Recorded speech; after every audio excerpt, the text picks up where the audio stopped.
Hi there, it's Leanne coming from the Wisdom Conference here, and I have two amazing people. Yeah, in San Francisco. There you go.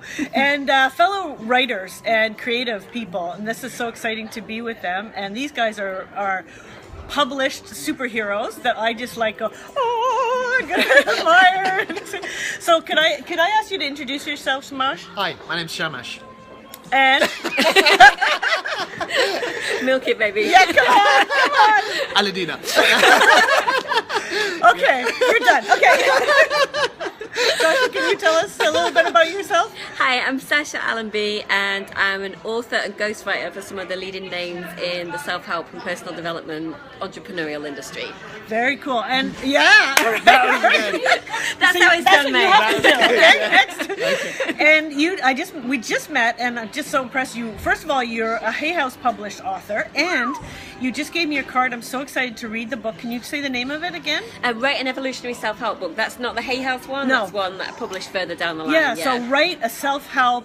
Write an evolutionary self-help book. Yeah. Okay. Yeah. Because I think I'm trying to do that, but I'm not quite sure where I am in the process. So that's amazing. And you're also a ghostwriter. Yeah, that's right. I get to ghostwrite for some of the really phenomenal voices in this industry that don't have the time to put their books together. Oh, amazing. And we can't find out who they are, right? No. We have to kill her. You have to kill us. No, not that. Don't kill me. There's a reason why it's called Ghostwriter. Exactly.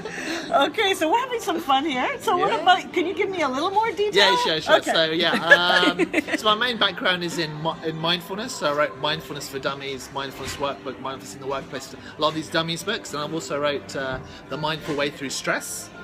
And now I'm actually more interested in kind of happiness, to try and share happiness in the world as freely as possible, because I think it's a word which is more accessible to people. Yes. So I've started a Museum of Happiness, which is going really well in London. What? Yeah. A Museum of Happiness. I didn't know this. This is cool. This is huge. Tell us about it. So it was an idea, a place to explore, physical place for people to explore the science and art of happiness. And you have a science background, so that's got really a science cool, background, right? yeah. But I just wanted people to explore it, so it's not like, oh, you're depressed, come here and we'll make you happy. It's more like, what makes you happy? What is that person like? You know, why is happiness an important thing to talk about? Because obviously depression is a huge problem and illness in our world, so there must be a cause or a reason for that. Yes. So we started it with just a few people, but then the last event, 7,000 people registered for it, and most people turned up for it. And it was just a 3-day free event.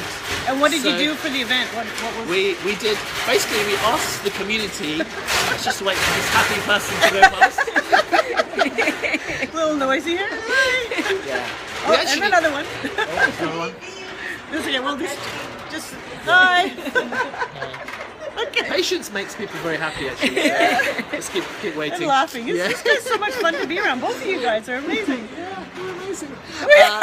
No, so what we did is we actually asked on the Facebook event page, what would you like to do? What would be most fun for you? Yep. And the number one thing was an adult's ball pool, so to jump into just a room full of balls. Like they did at Google. And then the number two thing was a bumpy castle with a ball pool and a giant slide going into it. We couldn't do that, but we managed to do the first one. And so then there was no alcohol in there? No alcohol. No, No.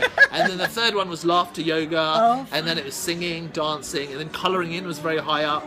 Meditation was quite high up. Coloring up and silent disco was in there. Silent disco? Yeah. Silent disco. Okay. With the headphones. You wear headphones, so. Oh God, I'm like behind on all these trends. That's why I have to come here to find all these amazing trends. Silent disco. You dance to silent disco? Yeah, you put your headphones on. And you dance? It's not really silent. Okay. You just dance with headphones on. Okay. It's just, if you look at it. Not like last night when you guys were on stage. Right?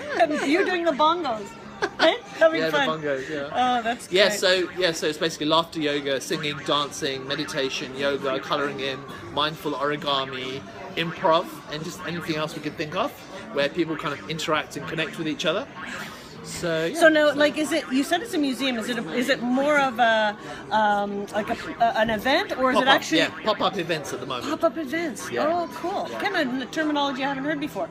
Pop-up events. Okay, so you do these events. Are you thinking of ever coming to Montreal and doing them? Yeah, I mean, we just you can stay with Diana and I, right?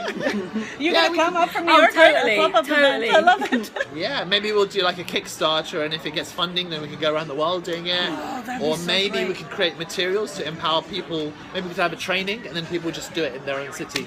That might work well. I love hearing like this leading edge stuff that people are working on, and it's so inspiring. What about yourself? What leading edge stuff? What's your leading edge? You don't have to compete. You don't have to compete with this. Compete with Mr. Happiness. Never. I never try. She is the leading edge. Yeah. But for you, what is it kind of like you're excited about when you're looking for? Maybe not what you're working on, but what you see out there, maybe in writing, maybe something else. It's more like, for me, the merging of entrepreneurism and wisdom, you know, when those two worlds come together. Because, like, quite traditionally, they were very separate. You know, the wisdom world was over here, the entrepreneurial world was over entrepreneurs weren't here. very wise. Yes. And it's this like, the new paradigm is these two worlds coming together. Yes.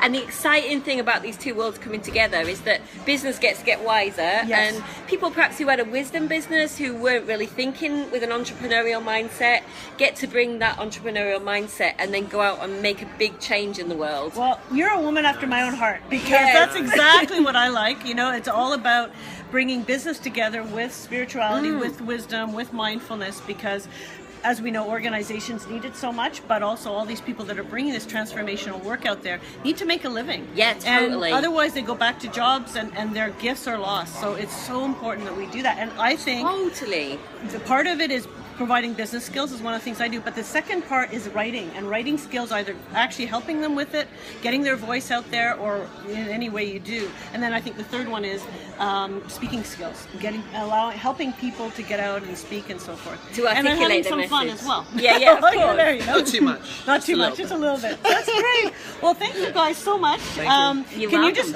say your name of your websites again so that we can make sure we have them on there? Yeah. Or where you want people to find you? Museumofhappiness.org. Okay. And just Google my name. It's hard to spell it. Shamash Alidina. Okay. I struggle. Mindfulness for Dummies. Google that. I will definitely link it to this as well. Wonderful. And mine's SashaAllenby.com. SashaAllenby.com. Great. Thank you guys Thank you so much. It's been a lot of fun. Thank you. Awesome. Yeah. Thanks, love. All right, guys. Hey, Diana. Yeah,